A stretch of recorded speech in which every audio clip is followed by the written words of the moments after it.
अस्सलामुअलैकुम, welcome to my channel. उम्मीद करती हूँ कि आप सब लोग खैरियत से होंगे। अल्लाह आपको अपने ईमान में रखे। तो आज की कहानी एक पुरस्रार कब्रिस्तान के बारे में। और ये पुरस्रार कब्रिस्तान, वैसे तो हर कब्रिस्तान ही पुरस्रार, डरावना और खौफनाक होता है, क्योंकि वहाँ का मंज़र मौत के बाद की दुनिया है। कुछ लोग कब्रिस्तान को काले इल्म के लिए यूज़ करते हैं, तो कुछ लोग दफनाने के लिए। बेशक हम इंसान हैं, हम लोग हर काम में कोई ना कोई जुगाड़ निकाल लेते हैं।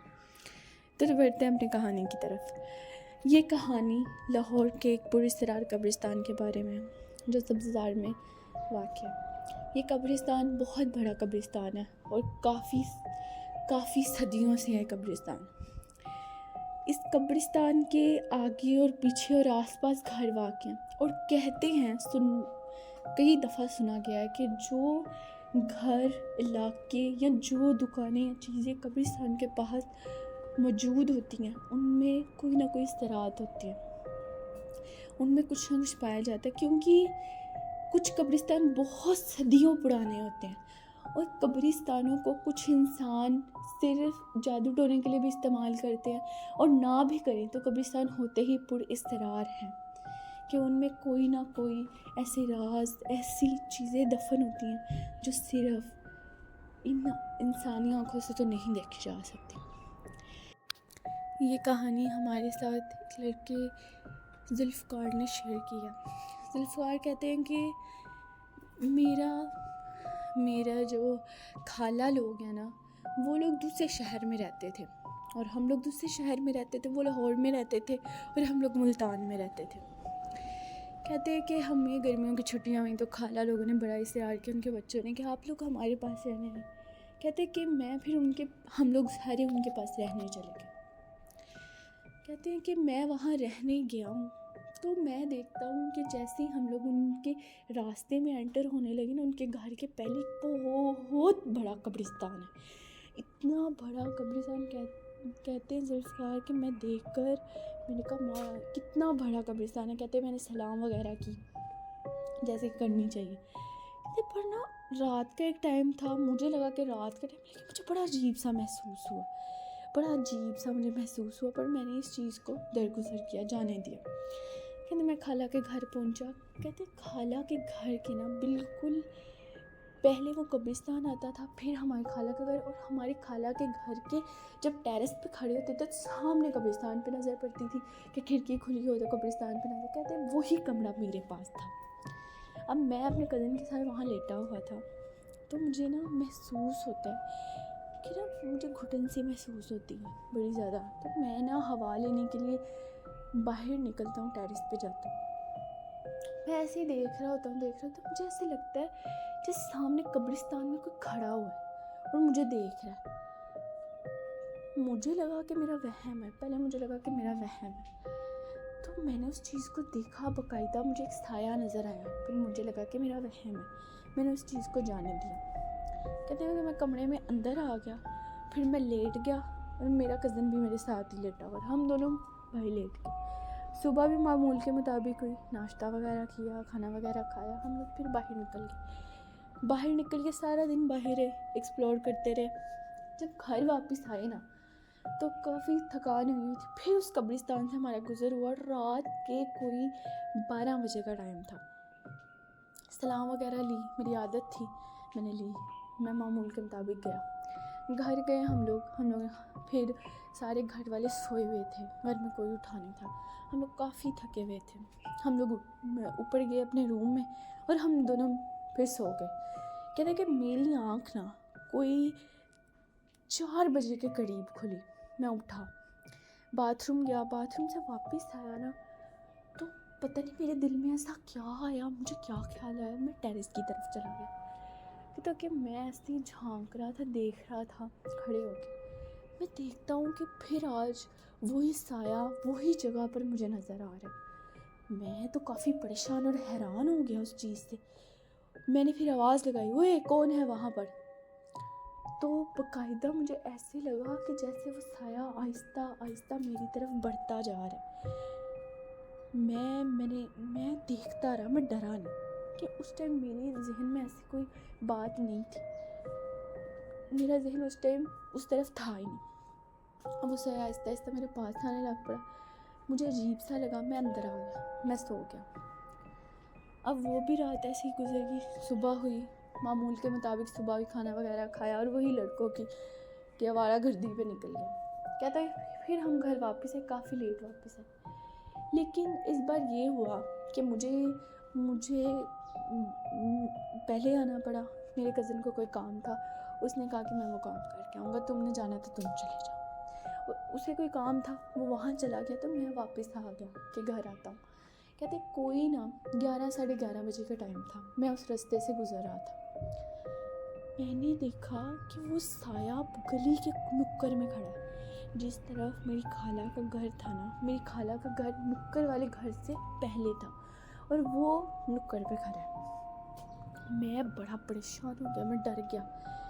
और इस बार वो साये का कद इतना लंबा था कि 6 फुट से भी बड़ा। मैं हैरान हो गया, इतना लंबा इंसान भी कोई हो सकता है। और वो बाकायदा ऐसे ही लग रहा था कि जैसे कोई इंसान ही हो, बिल्कुल ऐसा नहीं लगा कि कोई ऐसी चीज़ है। लेकिन मैं उस टाइम बहुत डर गया, इतना डर गया कि मेरी हिम्मत नहीं थी मैं उस घर के पास जाऊँ। पता नहीं मेरे दिल में क्या है, मैंने आयतुल कुर्सी वगैरह पढ़नी शुरू कर दी और आंखें बंद करके खोली तो वहाँ पर कोई मौजूद नहीं था। मैं घर आ गया, ऊपर खाना वगैरह खाया, ऊपर घर कमरे में चला गया। आज मैं कमरे में बिल्कुल अकेला था, थोड़ा सा फ़ोन यूज़ किया, लाइट ऑफ थी, तो मुझे महसूस हुआ जैसे वो साया अब मेरे कमरे में मौजूद है और मेरे कमरे के कोने में मौजूद है। मैं काफ़ी डर गया, मैंने कहा कौन है वहाँ। मैंने देखा तो मैं देखता हूँ कि वो एक ऐसा आदमी है जिसके पाँव नहीं है, पर वो बहुत लंबा है लेकिन उसके पाँव नहीं है। लेकिन वो दीवार से लग रहा है, जैसे दीवार से भी बाहर निकल जाएगा। मेरा तो दिमाग, कहते हैं जुल्फ़कार, कि मैंने कुछ नहीं, मुझे जो सूरतें आती थी मैंने पढ़ना शुरू कर दिया, चिंकियाँ मारी, आए वो लोग। और उस दिन मुझे काफ़ी तेज़ बुखार हो गया, साथ ही सुबह में उठा, मुझे बहुत तेज़ बुखार था। फिर मैंने सारे वाक़यात अपनी अम्मी को और अपनी खाला को बताए। उन्होंने कहा कि तुम्हें ज़रूरत ही क्या थी उधर झांकने की, सिर्फ देखने की, और गलती भी मेरी थी, मैं बहुत दिलचस्पी ले रहा था और मैंने उस चीज़ को बाकायदा आवाज़ लगाई थी। तो कहते हैं कि फिर मुझे दम वगैरह किया गया, हम लोग वापस आ गए और अब मैं बेहतर हूँ। तो कहते हैं ये मेरे साथ एक हादसा हुआ था जो उन्होंने हमारे साथ शेयर किया। अब अगली कहानी नेक्स्ट स्टोरी की तरफ आते हैं। जो नेक्स्ट स्टोरी है वो एक पुलिसरार घर के बारे में। वो घर कि जिसके मकीनों को तो पता था कि जैसे कि उस घर में कुछ चीज़ें हैं या ऐसी कोई बात है, लेकिन वहाँ जो रहने आते हैं उन्हें तो नहीं पता था। तो कुछ कहानी कुछ ऐसी है।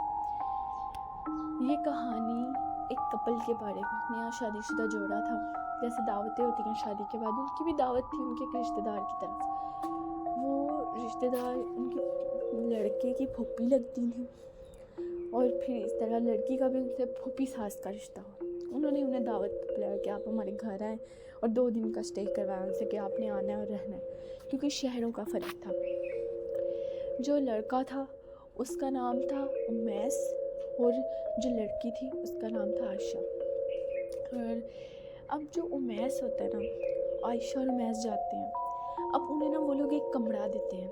वो लाहौर में पुराने घर वाक़यात हैं, अंदरून लाहौर में, वहाँ वो लोग गए थे।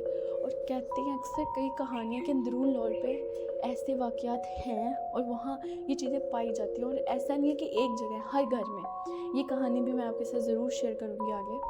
तो फिर कुछ यूँ होता है कि ना वो लोग कमरे में स्टे करते हैं, रहते हैं उधर। अब फूफी नहीं, फूफी का इकलौता बेटा बस, और घर में कोई नहीं। इकलौती बेटी थी, उसकी शादी कर दी थी उन्होंने, बस एक बेटा था वो थी, और उनका शौहर जो बाहर के मुल्क रहते थे, और बस वो दोनों आए हुए थे।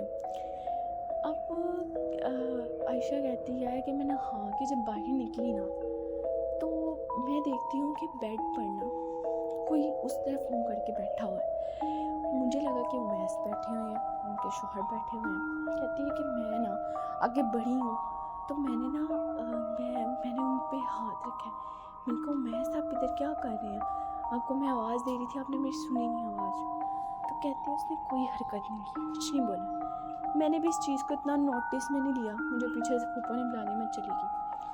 कहती जब मैं उधर गई ना तो बाहर दरवाज़ा नॉक हुआ, जब देखा तो मैं बाहर से आ रहे थे कुछ सामान लेके। तो वो आयशा हैरान हो गई, वो कहती है मैस आप तो अंदर कमरे में थे। मैस कहता कि यार मैं तो अभी बाहर से आया हूँ, मुझे तो काफ़ी देर हो गया मैं बाहर गया हुआ था।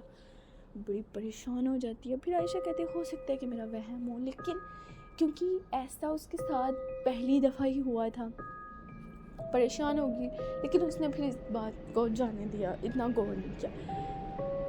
अगर वो कर लेती तो बेहतर होता।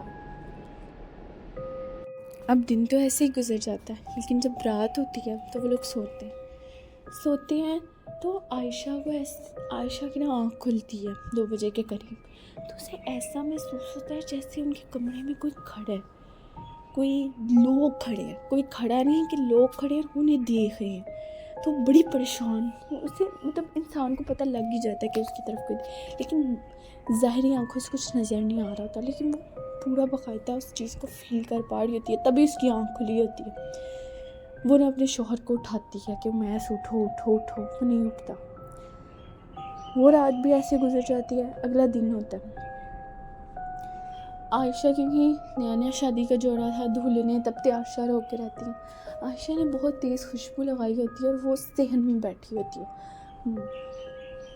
तो उससे महसूस होता है कि जैसे ना सामने कमरे से अंधेरे में से कोई उसकी तरफ देख रहा है और उसे बाकायदा 2 आंखें नज़र आती हैं।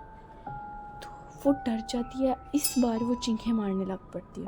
वो पप्पो को बताती है कि पप्पो मुझे ऐसे महसूस हो रहा है, तो ये क्या माजरा है, मुझे कुछ समझ नहीं आ रही। बड़ी परेशान हो जाती है वो। फिर उसे फूफो बताती हैं कि ये हमारा घर है, इसमें ऐसे असरात हैं, रहते हैं, पर तुम ना ज़्यादा खुशबू ना लगाया करो या ऐसे ना किया करो। तो ये बात आयशा के लिए तो बिल्कुल नहीं थी और वो काफ़ी खौफज़दा हो जाती है। वो तो एक पल भी अब उस घर में रुकना नहीं चाहती थी, जिस तरह की चीज़ें वो फेस कर रही थी। वो मैस को बुलाती है और मैस को कहती है कि मैंने इधर नहीं रुकना। मैस कहता है कि क्या हो गया, क्या बात है। वो सारा वाक़या बताती है। तो वो कहता है हो सकता है तुम्हारा वहम हो। कहती है नहीं आप मेरे साथ चलें, आप फूफो से पूछें। फिर फूफो सारी बात उन्हें बताती हैं। फिर वो लोग एक रात फिर रहते हैं, लेकिन इस बार उसका शौहर उठा रहता है कि हिफाजत के लिए, क्योंकि अब शायद उसे भी महसूस हो गया था कि मेरी बीवी सच्ची कह रही है। तो ये थी कहानी हमारी। होप सो कि आपको पसंद आई हो। और कहानियों और हॉरर स्टोरीज़ के लिए मेरे चैनल को सब्सक्राइब कर दें और लाइक शेयर कमेंट ज़रूर करिएगा, और अपनी कहानियों को भी हमारे साथ ज़रूर हमारी Gmail ID पर शेयर करें। शुक्रिया।